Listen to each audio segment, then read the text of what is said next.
नमस्कार, मी दिनेश रमेश जाधव, भारतीय जनता पार्टी उपाध्यक्ष आणि मंडळाचा अध्यक्ष या नात्याने आम्ही यावर्षी गणपती बाप्पा फुल जल्लोषात केला आहे आणि यावेळी आम्ही म्हणजे लहान मुलांना दत्तक घेऊन त्यांचे आपलं याचं शाळेचा खर्च 4 मुलांचा आम्ही उचललेला आहे। आम्ही दरवर्षी 4 मुलांचा शिक्षणाचा खर्च उचलतो। वर्षीचा जाधववाडीच्या महाराजाचा श्री साईनाथ मित्र मंडळातर्फे जो गणेश उत्सव साजरा केला जातो त्याचं यावर्षीचं 34वां वर्ष आहे। दरवर्षी आपल्या बाप्पाची खासियत आहे, आपला बाप्पा हा कल्याण डोंबिवलीमधला आगमनाधीश म्हणून ओळखला जातो। म्हणजे दरवर्षी आपण येणाऱ्या श्रावणातल्या संकष्टी चतुर्थीच्या दिवशी आपल्या बाप्पाचं आगमन करतो आणि त्याच्यानंतर येणाऱ्या भाद्रपद महिन्यामध्ये त्याची स्थापना करून मनोभावे सगळे मंडळातले कार्यकर्ते सगळे भक्त त्याची पूजा अर्चा वगैरे एकदम अद्वितीय करतात। दुसरं सांगायचं म्हणजे श्री साईनाथ मित्र मंडळ हे लोकमान्य टिळकांना अभिप्रेत असलेलं असं हे मंडळ आहे, ज्यांनी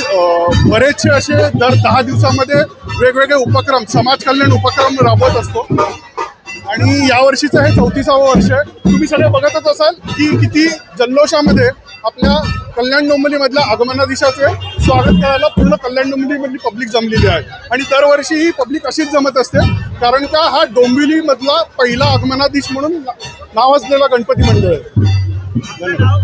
माझं नाव सचिन सुनील चित्रे, मंडळाचे अध्यक्ष श्री दिनेश रमेश जाधव, मंडळाचे उपाध्यक्ष गणेश रमेश जाधव हे या पूर्ण उत्साहाची धुरा आपल्या खांद्यावरती सांभाळतात।